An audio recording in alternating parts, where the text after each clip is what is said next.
and welcome. I am Andy William Mackai, or Mackai Lorien, and I have a confession to make. I was a Pokémon fan. There, I said it. I don't remember my first experience with Pokémon, as by the time I could logically think, it's always been around. The cartoons, the cards, the merchandise. Pokémon is and was a phenomenon that most kids have no choice but to get dragged into. And I, of course, was no exception. But if I had to choose which aspect I loved the most, it would be the games. To date, I have owned all versions of all generations of Pokémon games at some point or another, with the exception of Pokémon Emerald. I even own a few spin-offs. While I wouldn't call myself a mega fan, I am definitely a fan. Going on a countrywide adventure collecting monsters to train them and watch them evolve over time, what's not to like? New Pokémon games have become an event to me. When one releases, everything in my life just stops for a few weeks, as me and my sister get together to play them. Nothing else matters for a while. However, over the years, I'd begun to notice things. Slowly, over time, year by year, game by game, until I got to Ultra Sun and Ultra Moon. I got about 5 hours in and put the game down, and I've never finished it. A first for me, because I, at that moment, knew what my problem was. What the happened to all the effort? Today, I have problems with everything the Pokémon games are. The gameplay, the story, the music, the Pokémon designs, everything. And yes, I know Pokémon is a franchise made for kids, but is that really an excuse to give them nothing of worth, not to challenge them or make them think? Why has the highest grossing media franchise in human history stagnated to the point where an indie game made by a couple of dozen people get outshined by them in every area? If someone showed you these two games and told you one of them was a multi-billion-dollar mega franchise and the other was an indie game made by less than 100 people, which one would you think is which? It's just so bizarre to see all the other Nintendo franchises take these huge leaps of progress over the years, then see Pokémon proudly reveal the wild area in Sword and Shield as if it's this revolutionary new thing that's never been done before. Seriously, Pokémon is the only franchise I know that can add new but basic mechanics to its game like a crouch and not get laughed out of the room. In fact, Pokémon fans go as far as to praise it. A bold new direction, they say. Fuck off. And even when they do decide to put in some effort to try something new for the franchise, like the No Gym Challenge in Sun and Moon, ultimately it defaults back to the gym challenge by the end. You are not fooling me here. Kahunas are gym leaders. But that was the point of Sun and Moon, to show us the creation of a new Pokémon League. Oh, shut up. They just got cold feet in the end and didn't want to stray too far from the winning formula. But they can't keep doing that or else it gets boring. That's why they introduced gimmicks to the franchise. Double battles, triple battles, rotation battles, but none of those small gimmicks ever took off. That's why they went bigger. Mega Evolution. It was so strange when that came out. Sure, I enjoyed it, but it felt like a jump the shark moment to me, a point where Pokemon could never go back from. As for the other big gimmicks, I feel no love for them. In fact, it is a point of pride to me that I never used them, as by the time Z moves were shown, I knew what these big gimmicks were. The Pokemon equivalent of jingling keys to keep fans' attention. But the thing with jingling keys is, even that gets boring after a while. That's why all these big gimmicks ended up fading as well. Aside from the occasional Mega Evolution return, they have all been forgotten. Do kids even know what Z-moves are today? I don't think so. Gimmicks. That's what it's been reduced to, not the exploration or adventure it was known for.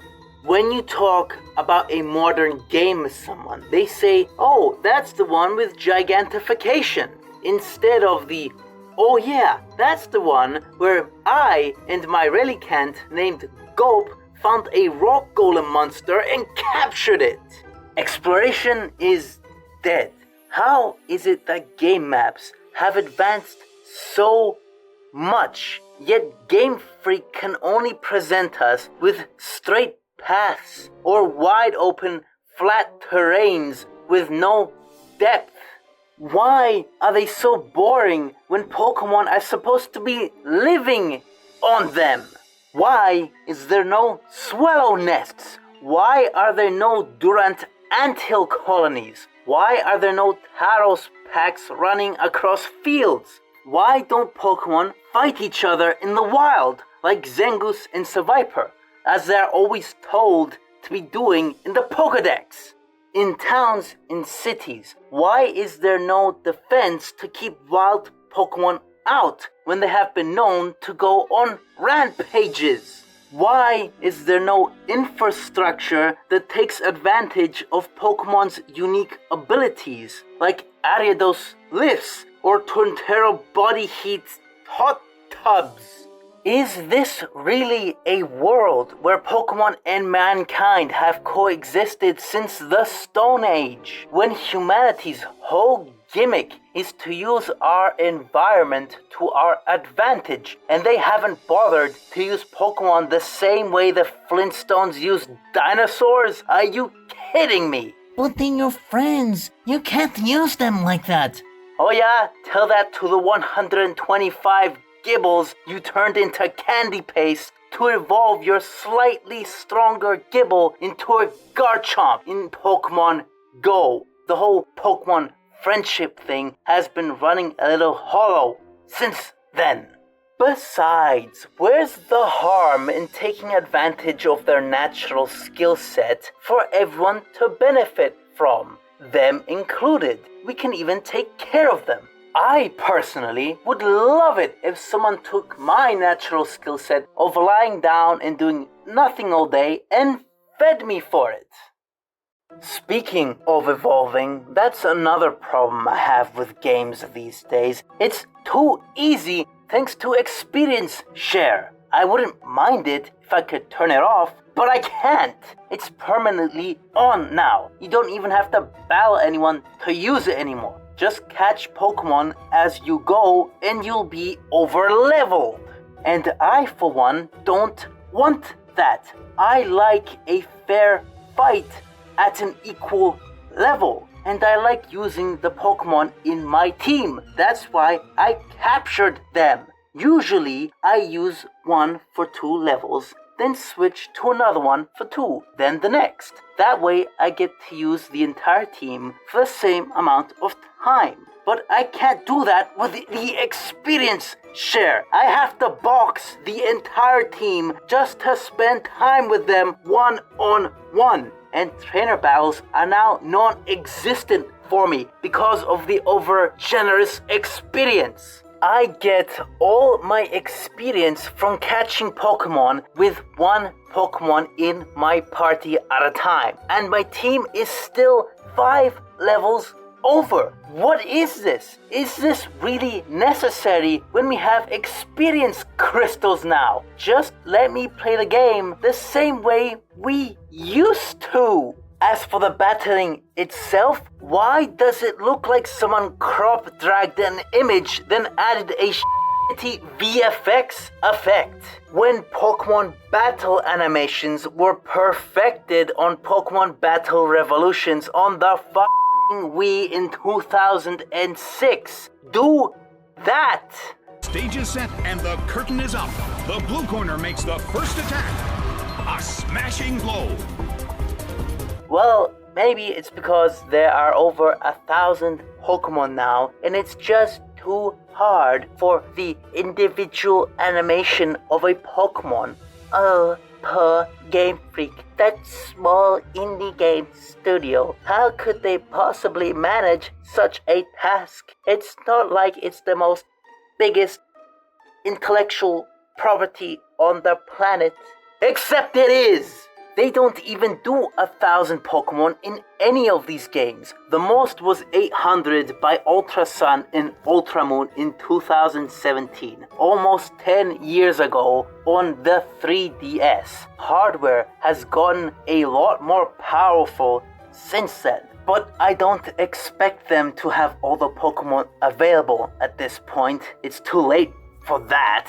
But I at least expect the ones that they did add to at least not look like a blocky dog and a spider guy. These don't even look like Pokemon. Even the cool ones don't. Cruel Edge looks like it's from a different game franchise like Kingdom Hearts. I always thought the idea of Pokemon was to take animals and everyday objects and add minor fantastical elements to them. But it's gotten so fucking weird over the years. Are these truly Pokemon, or is this an Animon situation where they wandered in from a separate universe?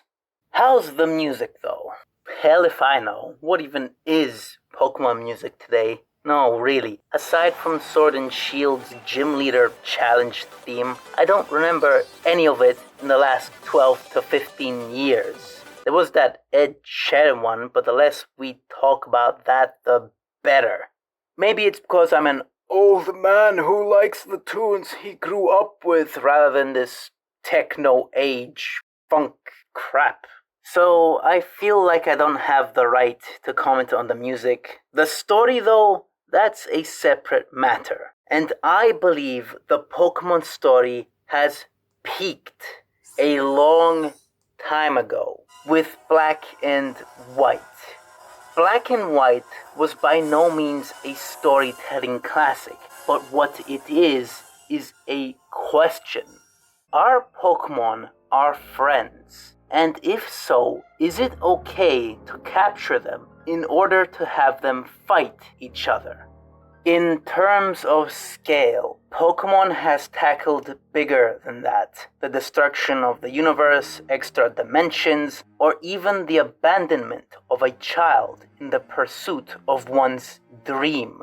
But no story Pokemon has ever told or will ever tell can match Black and White's question, as that question strikes at the core identity of what makes Pokemon Pokemon.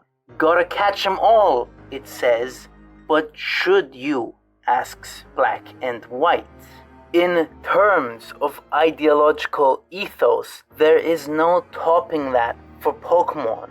Sure, they could go bigger or more personal, and they have, but it doesn't matter, as at the end of the day, those stories aren't about Pokemon or Pokemon and humans. They involve Pokemon, but it's not the same. Giovanni wants to rule the world, and he uses Pokemon to do it. But if Pokemon didn't exist, he would use guns and military might instead. All Pokemon stories are sort of like that. They are human stories that use Pokemon as the means to the end. But if you get rid of the Pokemon in Black and White, there is no question to be asked. And now, 15 years later, I don't care about Pokemon stories. That's just what happens when your series reaches its narrative peak. It becomes uninteresting. But Pokemon goes on and on and on. Look, there's a lot I can still complain about, like the rivals after Generation 2 being blank cardboard cutouts or overly friendly doormats, with the exception of Nemora. She's pretty cool.